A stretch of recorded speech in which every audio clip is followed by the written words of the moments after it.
Hi, everyone. Thanks for clicking on the video and joining in with our Bible study today. Hopefully, you've read the text of Psalm 138. If not, you might want to pause this and go read it first, and then we'll go over it together.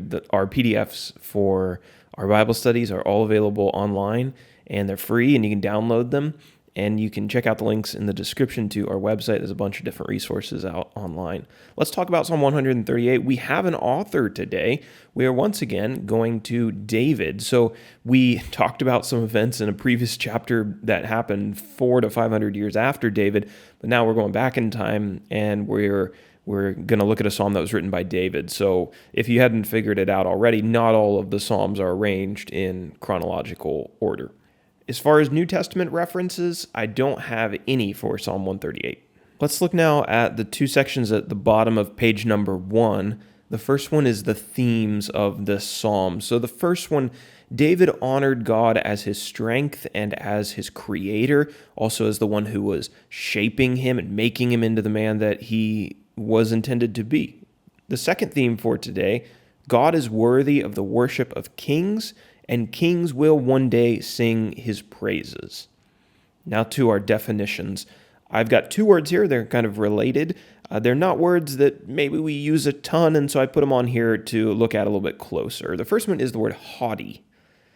It's in verse 6, as well as the second one is both in verse 6.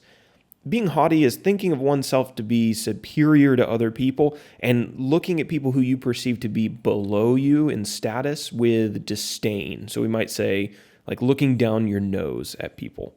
And then the second one is the opposite of that. It's being lowly. Also in verse 6, this is a person that's humble, a person of low status, a person who doesn't think too much of themselves. As we go over to page number 2 now and look at our outline, we've got 8 verses today. I do feel like there's quite a bit in these 8 verses, so really packed full. Some similar themes to things that we've looked at before, but definitely a unique psalm. The title, I've given this one, A God of the Lowly Who is Worshipped by Kings. So Psalm 138 begins with David worshiping the God of Israel. Not because he wasn't aware that there were other gods, other pagan gods that he could have worshipped, other foreign gods, but because he knew that the God of Israel was superior to them all. He states that he directs his attention and his worship to the Lord, writing, "Before the gods I sing your praise." Right? So he knows about all these other gods that he could be worshiping. He could be going to their temples. He could be worshiping their idols. But no, he says, in front of all of them, I worship the Lord because I know that the Lord is superior to all of them. He describes himself bowing down before the Lord at his temple. Now, that may throw some people off. It threw me off initially. The temple in Jerusalem, the temple proper, as was built by Solomon, didn't exist in David's lifetime because it was built by Solomon, David's son. So what's this referring to? I think it's just using the term temple in a sense of a place of worship. So this is probably referring to the tabernacle or the tent in Jerusalem that David had built to house the Ark of the Covenant. David worshiped God for his steadfast love and his faithfulness, and those are themes we've seen in the last couple of chapters, and for exalting his name and his word. He also worships God for helping him in his past and giving him strength during some times of trouble. And then David spoke of a day when the kings of the earth would recognize God's greatness through his words and would sing of God's glory. Now, when exactly would this be? Some understand this verse to be a prophetic statement, speaking about the future Gentile kings of all nations who would hear the words of the Lord and become part of God's kingdom. And that would have happened after Jesus' death and resurrection, and after the Gentiles were welcomed in to the church and the gospel was extended out to them.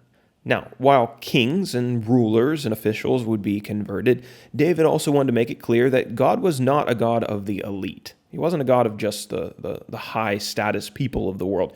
He wrote that God, quote, regards the lowly, but the haughty he knows from afar.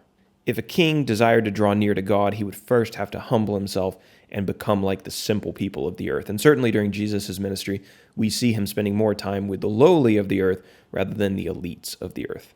David ended Psalm 138 expressing his confidence that God would be at his side and would help him in his future struggles, and he was confident that God would use him to accomplish his will. He prayed for God to finish the work that he had started in him and to bring his life as a vessel of God to completion. And I just want to roll with that final thought into our application section. I love David's mentality at the close of the psalm, and I think it's an attitude that all Christians should share. He asked God to fulfill his purpose for him and not to leave that work half finished. David didn't want to reach a particular point of maturity and then quit growing. He didn't want God to stop working on him or through him. He didn't want to get to the point where he's like, well, I've done enough to get to heaven, so I'm pretty content where I'm at. He didn't want to get to middle age and then be content with his progress as a follower of God. He didn't want to get to his golden years and then retire and just start coasting. He didn't want God to leave him incomplete. He wanted to be all that he could be, all that God created him to be. And it should be our desire to reach our potential as a vessel of God as well. The goal is not just to check as many boxes as are necessary to get to heaven and then say, well, I'm kind of done growing. I'm just going to kind of cap out at this midpoint and not go any further, right? But if our desire is to reach our potential as vessels of God, then that means that we're going to have to surrender our life to him and allow him to continue to shape us and use us all the way to the end. And that's hard. But David didn't want to be half finished, and neither do I. I want to reach the potential that God has for me as a vessel of his.